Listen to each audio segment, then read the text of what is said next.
بعد فأعوذ بالله من الشيطان الرجيم بسم الله الرحمن الرحيم فمن يعمل من الصالحات وهو مؤمن فلا كفران لسعيه وإنا له كاتبون وحرام على قرية أهلكناها أنهم لا يرجعون حتى إذا فتحت يأجوج ومأجوج وهم من كل حدب ينسلون إلى آخر الآية. صدق الله العلي العظيم وصدق رسوله النبي الكريم ونحن على ذلك من الشاهدين والشاكرين. اللهم ألهمنا رشدنا وأعذنا من شرور أنفسنا. اللهم وفقنا لما تحب وترضى من القول والفعل والنية. رب اشرح لي صدري ويسر لي أمري واحلل عقدة من لساني يفقهوا قولي. آمین یا رب العالمین. محترم حضرات، معزز سامعین، محترم خواتین، امام اور بہنوں، ملی بھائیوں، پیارے بچوں، سورہ انبیاء 17واں پارہ 7واں رکوع یہاں سے شروع ہو رہا ہے.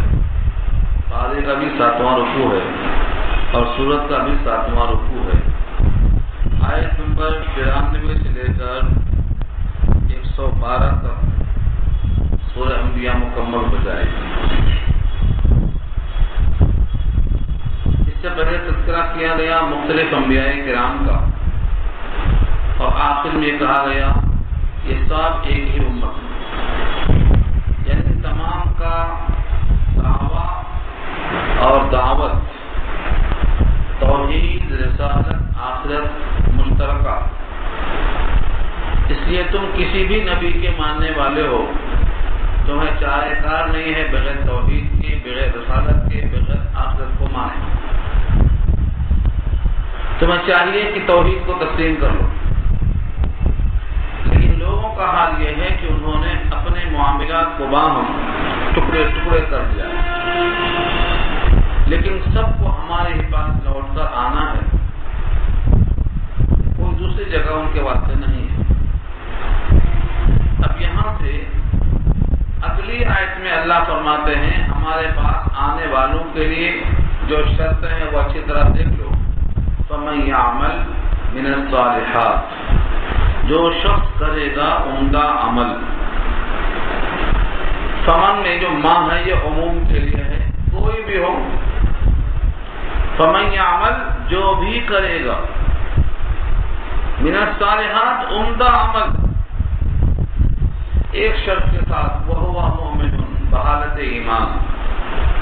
یہ واو حالیہ ہے اس حال میں کہ وہ مومن ہو، یا اس شرط کے ساتھ کہ اس کا عمل صالح جب کیا گیا ہے تو وہ مومن ہو. مومن ہی کے لیے عمل صالح قابل قبول ہے، ایمان کے بغیر کوئی عمل صالح نہیں بنتا. اللہ کا وعدہ ہے فلا کفران لسعیہ، تو ان کی سعی کی ناقدری نہیں کی جائے گی. فلا کفران کے معنی ناقدری کرنا. کفران نعمت، بندہ اتنے محنت سے نماز پڑھ کے آیا اور اللہ اس پر سجدہ کرنے والے پر کوئی اجر نہ دے، یہ اس کے عمل کی ناقدری ہوگی. مومن کے کسی عمل کی ناقدری نہیں ہوگی، اللہ کا وعدہ ہے. فلا کفران لسعیہ، سعی کے معنی کوشش، اور ہی کی ضمیر لوٹتی ہے من کی طرف. جو بھی بحالت ایمان عمل صالح کر کے آئے گا اس کے عمل کی ناقدری نہیں کی جائے گی. آپ وضو میں دعا پڑھتے ہیں اللہم اجعل ذنبی مغفورا وسعی مشکورا وتجارۃ لن تبور، اے اللہ میرے گناہوں کو مغفور معاف کر دیجیے، وسعی مشکورا، اور میری تمام کوششوں کو مشکور یعنی قدردانی کے ساتھ اس پر اجر دینے کا وعدہ فرمائیے. اللہ نے یہی تو کہا ہے کہ جب بندہ عمل کرے تو اس کے اندر اس بات کا احساس ہو کہ میرا یہ عمل اللہ کے سامنے پیش ہوگا، مجھے اس پر اجر ملے گا۔ اسی کو احتساب کہتے ہیں، ثواب کی امید پر عمل کرنا، تو عمل عمدہ ہوتا ہے، عمدہ عمل خالص ہوتا ہے۔ اللہ کا یہ وعدہ ہے فَلَا كُفْرَانَ لِسَعْيِهِ، اس کے عمل کی ناقدری نہیں کی جائے گی، اس کی محنت عکارت نہیں جائے گی۔ اگر کوئی عمل صالح کرتا ہے اور ایمان نہیں ہے تو اس کا عمل قابل قبول نہیں ہے، اس کا عمل حق ہو جائے گا۔ وَإِنَّا لَهُ كَاتِبُونَ، اور بے شک ہم اس کو لکھتے ہیں۔ وَإِنَّا، اور بے شک ہم، لَهُ، اس کے لیے، کاتبون، لکھنے والے، کاتب کی جمع کاتبون، ہم یعنی ہمارے حکم سے فرشتے لکھتے ہیں ہر انسان کا عمل، بلکہ ہر انسان کا بول لکھا جا رہا ہے، ایک ایک لفظ لکھا جا رہا ہے۔ تم کرتے ہو اور بھول جاتے ہو، لیکن ہمارے حکم سے جو فرشتے لکھتے ہیں یہ لکھا ہوا موجود ہے۔ ہم ایک ایک عمل کو اسی واسطے لکھتے ہیں کہ ہمیں اس پر اطلاع دینا ہے، اور بندے کو کسی قسم کا ذہنی خلفشار نہ ہونے پائے کہ میری نمازیں کتنی ہیں، میرے روزے کتنے ہیں، میرے سجدے کتنے ہیں۔ تم کر کے بھول جاؤ، ہمارے پاس لکھا ہوا ہے، ہم اس کا اجر دینے کو تیار ہیں۔ وَحَرَامٌ عَلَىٰ قَرْيَةٍ أَهْلَكْنَاهَا، حرام کئی معنی میں استعمال ہوتا ہے۔ یہاں حرام کے معنی ہیں منع، شریعت کی طرف سے یہ بات منع ہے کہ جن بستی والوں کو ہم نے ہلاک کر دیا ہے وہ اس دنیا میں پھر سے آ جائیں، یہ ممکن نہیں۔ اس لیے ہلاکت سے پہلے ہی تم کو ایمان لانا ہے اور عمل صالح کرنا ہے۔ جتنی بستیوں کو ہم نے ہلاک کر دیا ہے ان کے لیے حرام ہے، یعنی ان کے لیے ممتنع اور منع ہے۔ شریعت کی طرف سے ان کے لیے کیا منع ہے کہ وہ اس دنیا میں دوبارہ نہیں آ سکیں گے۔ ہندوستان کے بہت سے لوگ اس بات سے عقیدے رکھتے ہیں کہ ہم یہیں مرتے یہیں پھر پیدا ہوتے، یہیں مرتے یہیں پھر پیدا ہوتے۔ یہ آیت ٹیچریں کاٹ دیتی ہے، حرام ہے یعنی ممنوع ہے، شریعت کی طرف سے یہ قانون ہے اللہ کا، ایک مرتبہ جو یہاں سے ہلاک ہوا ہو یا طبعی موت مرا ہو، حرام علی قریۃ، گاؤں والوں پر، قریہ والوں پر، اہلکناہا، ہم نے ہلاک کر دیا ان کو، چاہے عذاب بھیج کے ہلاک کیا ہو یا طبعی موت سے ہلاکت آئی ہو، انہم لا یرجعون، کہ بے شک وہ لوگ نہیں لوٹ سکتے۔ یہ کیوں کہا گیا؟ کوئی سمجھتا ہو چلو اس جنم میں ایمان نہیں لائے، عمل نہیں کیا، اگلے جنم میں ایمان لے آئیں گے، عمل کر لیں گے۔ یہ اس کا جواب ہے کہ یہاں سے جانے کے بعد دوبارہ اس کائنات میں کوئی نہیں آ سکتا۔ کچھ لوگ خواہش کریں گے، سورہ مومنون پر 18 میں بات آ چکی ہے، کچھ خواہش کریں گے یا اللہ دنیا میں ایک مرتبہ اور بھیج دو، کچھ دن کے لیے کچھ مہلت دے دو، ہم جا کر کچھ کر کے آئیں گے۔ اللہ فرمائیں گے کلا، ایسا نہیں ہو سکتا۔ سورہ مومنون پر 18 آیت نمبر 100 میں یہ مضمون وضاحت سے آ چکا ہے۔ تو دوبارہ اس کائنات میں کوئی نہیں آئے گا، اور یہاں سے کب جائے گا وقت مقرر ہے لیکن معلوم نہیں ہے۔ اسی لیے ایمان لانے میں جلدی کرو، عمل صالح کرنے میں جلدی کرو، اور اپنے آخرت کو سنوارنے میں جلدی کرو۔ ہاں، اس کائنات میں پھر سے زندہ ہونے کی ایک شکل ہے، وہ وقت آئے گا تو سب کے سب پھر زندہ ہو جائیں گے۔ وہ کون سا وقت ہے؟ حتی اذا فتحت یاجوج و ماجوج، یہاں تک کہ جب کھول دیا جائے یاجوج ماجوج کو۔ یاجوج ماجوج ایک قوم ہے، یہ بھی نوح علیہ السلام کی اولاد میں سے ہیں۔ ان کو اللہ نے اتنا زیادہ پیدا کیا ہے کہ 10 اگر ہیں تو یہ 9 ہیں، ہم 1 ہیں۔ ہمارے مقابلے میں ان کی تعداد 10 میں سے وہ 9 ہیں اور ہم 1 ہیں۔ سد ذی القرنین، جس کا ذکر سورہ کہف کے آخر میں تفصیل سے آ چکا، سد ذی القرنین کی وجہ سے رکے ہوئے، یہ نہیں نکل سکتے۔ جب اللہ چاہیں گے اور وقت اللہ کی طرف سے مقرر ہے وہ آ جائے گا تو یہ پورے نکل پڑیں گے، اور ان کے نکلنے کے بعد قیامت کے سور پھونکنے میں اب کوئی دیر نہیں ہوگی، بہت کم وقفہ۔ مسلم کی روایت ہے، حضرت حذیفہ روایت فرماتے ہیں کہ ہم لوگ تذکرہ کر رہے تھے، نبی صلی اللہ علیہ وسلم تشریف لے آئے، کہا کیا ہو رہا ہے؟ کہا ہم لوگ قیامت کا چرچا کر رہے ہیں۔ فرمایا قیامت اس وقت تک نہیں آئے گی جب تک 10 علامتیں ظاہر نہ ہو جائیں، ان میں سے ایک یاجوج ماجوج کا نکلنا اور خروج۔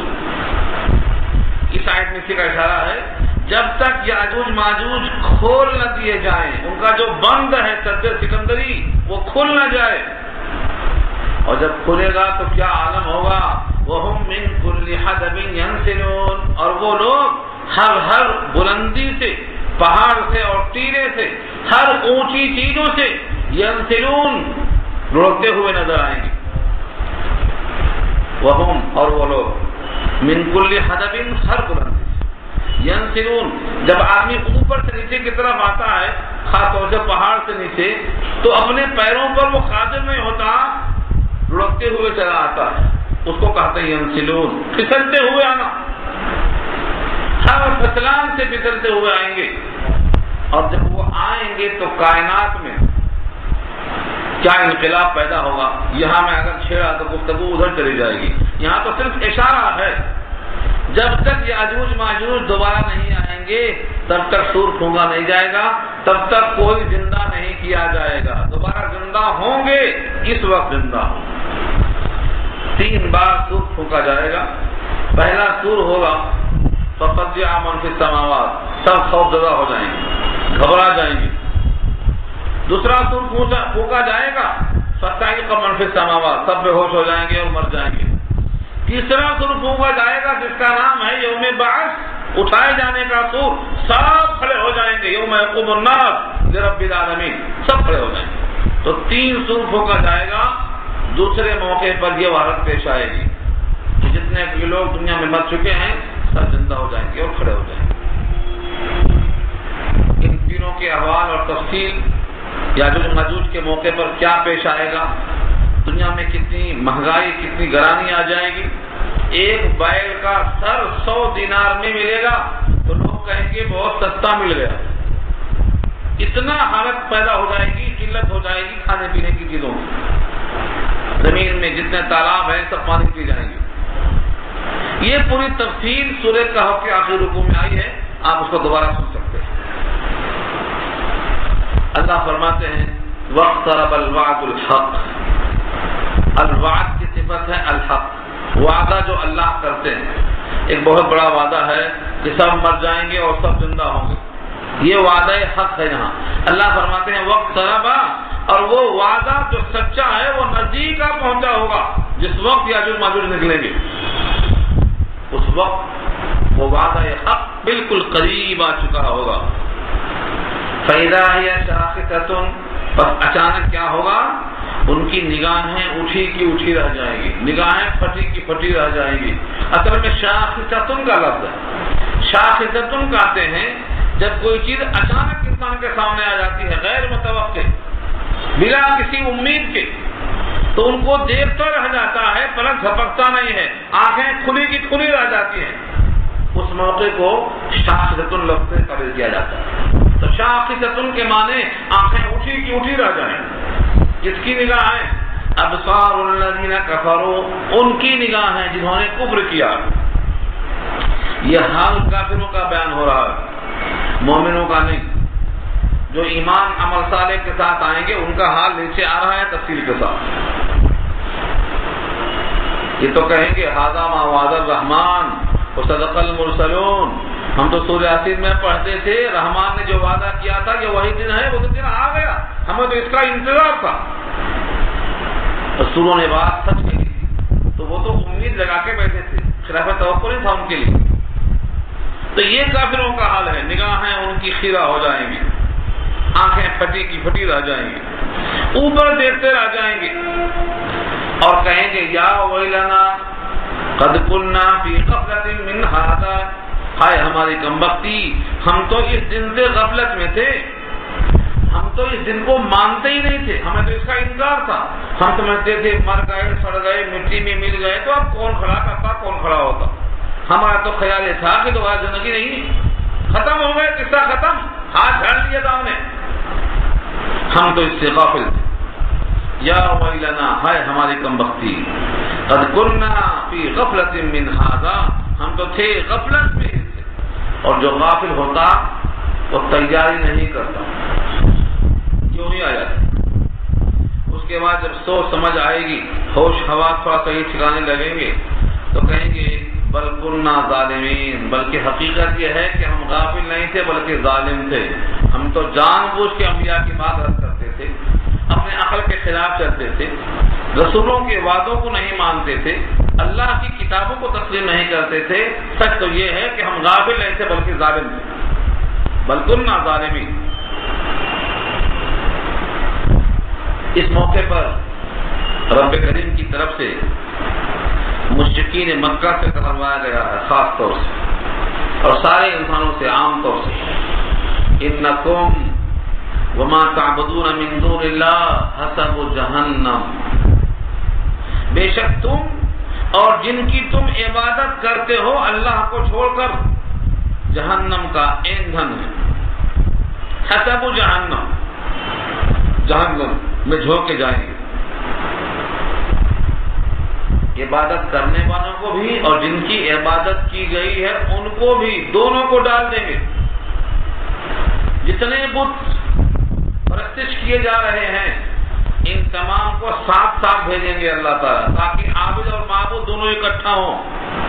اور یہ دیکھ لیں کہ ہم نے جس کی بندگی کی تھی وہ تو کسی کام کے نہیں نکلے. ان کی بے بسی کو ظاہر کرنے کے لیے اللہ ساتھ میں جہنم میں ڈال دیں گے. سورہ تحریم پارہ 28 میں آپ نے پڑھا ہوگا، جہنم کو سلگانے کے لیے اور جہنم کو بھڑکانے کے لیے بطور ایندھن کے اللہ صرف پتھر اور انسانوں کا استعمال کریں گے. سورہ تحریم پارہ 28 میں یا ایھا الذین آمنوا قوا انفسکم واہلیکم نارا وقودها الناس والحجارہ. وقود کے معنی ایندھن. آپ تو خاصی گیس سے پکاتے ہیں کھانا، گیس معلوم ہے آپ کو. گاؤں کے لوگ لکڑی پہ پکاتے ہیں، گوبر پہ پکاتے ہیں، پتھر کے کوئلے پر پکاتے ہیں. یہ سب ایندھن ہے. لیکن جہنم کا ایندھن اللہ فرماتے ہیں وقودها الناس، ہم انسانوں کو جھونکیں گے، والحجارہ اور ساتھ میں پتھروں کو جھونکیں گے. یہ انسان کون ہوں گے؟ جو اللہ کے غیر کی پرستش کرتے تھے. اور یہ پتھر کون سے ہوں گے؟ جو خدا بن کے بیٹھے تھے. حالانکہ ان پتھروں کی کیا غلطی ہے؟ پتھروں کو تراشا گیا، خدا بنایا گیا، ان کی کوئی غلطی نہیں ہے. لیکن ان پتھروں کو صاف ڈالیں گے ان کی بے بسی کو بتانے کے لیے، جیسا کہ اگلی آیت میں آ رہا. تو انسان اور پتھر یہ دونوں جہنم کے ایندھن ہوں گے. بتو شاباش، کیا کہنے، ترقی اس کو کہتے ہیں. نہ ترشے تھے تو پتھر تھے، تراشے تو خدا ٹھہرے. یہ انسانوں کی پستی دیکھو اور پتھروں کی ترقی دیکھو. انسان اشرف المخلوقات تھا تو یہ سجدہ کر رہا ہے، اور پتھر جو پتھر ہے بے حس ہے انسان کے مقابل میں، اس کو درجہ ملا کہ خدا کا سجدہ. وہ پیشانی جو خدا کے لیے مخصوص تھی اور وہ ناک جو اللہ نے بنائی تھی اپنے خاطر جھکانے کے لیے، وہ انسان اپنی زمین کو جھکاتا ہے تو پتھروں کے سامنے. اس کی سزا یہ ہے کہ تم اور جس کی تم پوجا کرتے ہو سب جہنم کا ایندھن بنو گے، جھونکے جاؤ گے جہنم میں. انکم وما تعبدون من دون اللہ حسب جہنم انتم لہا واردون. بے شک تم اور جن کی تم عبادت کرتے ہو من دون اللہ، اللہ کے علاوہ سے، حسب جہنم، جہنم کے ایندھن ہوں گے، جہنم میں جھونکے جائیں گے. تو ہے حسب. حسب کے معنی بھی جہنم کا ایندھن اور جہنم میں جھونکے جانے کے لائق. جہنم میں جائیں گے سب کچھ. یہ آیت جب کافروں کے سامنے پیش کی گئی تو بہت دل ملائے، غصہ آیا. اچھا ہمارے معبودوں کو جہنم میں ڈالیں گے، بڑی توہین ہو گئی ہمارے معبودوں کی. آگ بگولا ہو گئے. اور غصے میں جا کر کے اپنے جانکاروں سے سوال کرنے لگے. ہر ایک کا جانکار الگ الگ ہوتا ہے، کچھ یہودی تھے، کچھ نصارہ تھے. ابن الربعی ایک مشہور تھا، ابن الربعی کے پاس پہنچ گئے، کہا یہ تو ہمارے بتوں کے ساتھ ہر درجے کی کیا کی گئی، گستاخی کی گئی، اس کو ہم کیسے برداشت کریں. ابن الربعی نے کہا دیکھو جا کے کہو تم جن جن کی عبادت کرتے ہو یہ سب جہنم میں جائیں گے. تو یہودی حضرت عزیر کی عبادت کرتے تھے اور عیسائی حضرت عیسیٰ کو خدا مانتے تھے، اور مشرکین مکہ فرشتوں کو خدا کی بیٹیاں کہتے تھے، ان کی پرستش کرتے تھے. تو یہ سب جہنم میں جائیں گے، جا کے کہو. اب یہ سن کر کے لوگ خوب چلائے، خوش ہو گئے. اس کا جواب تو محمد کے پاس نہیں ہوگا صلی اللہ علیہ وسلم. وَلَمَّا ضُرِبَ ابْنُ مَرْيَمَ مَثَلًا إِذَا قَوْمُكَ مِنْهُ يَصِدُّونَ. جب مریم کے بیٹے کی مثال دی گئی تو لگے چلانے کہ واہ کیا بات ملی. اب اس کا جواب کہاں ملے گا اسلام میں؟ عیسیٰ بھی اگر جہنم میں، عزیر بھی اگر جہنم میں، فرشتے بھی اگر جہنم میں، تو پھر ہم کو جہنم میں کیا خطرہ. یہ سن کر کے خوش ہو کر کے آئے.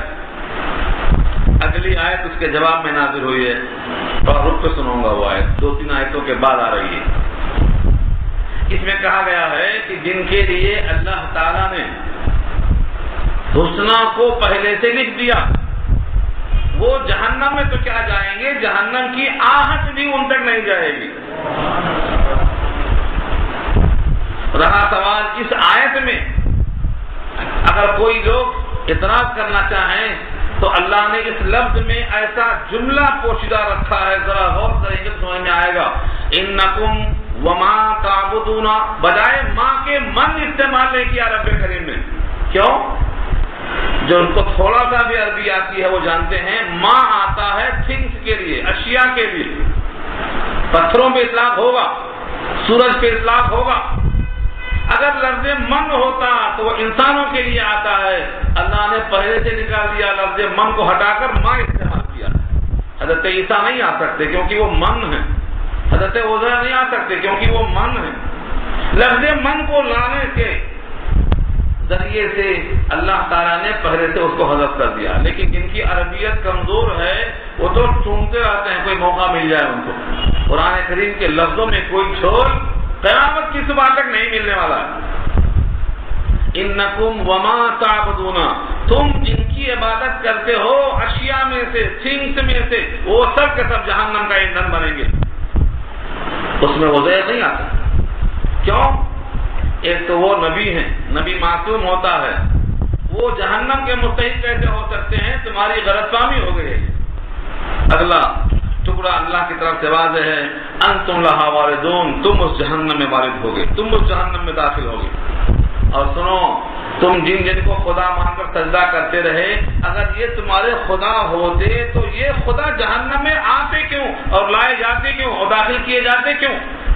لو کان ہؤلاء آلہۃ، اگر ہوتے یہ لوگ تمہارے معبود، ما وردوہا، تو جہنم میں کبھی نہ، ما وردوہا، یہ جہنم میں داخل نہ ہوتے.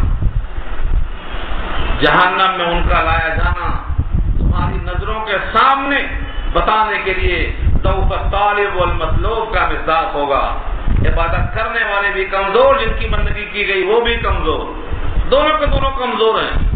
آنکھوں کے سامنے دیکھ، اگر یہ معبود ہوتے، واقعی معبود ہوتے تو جہنم میں کیوں آتے؟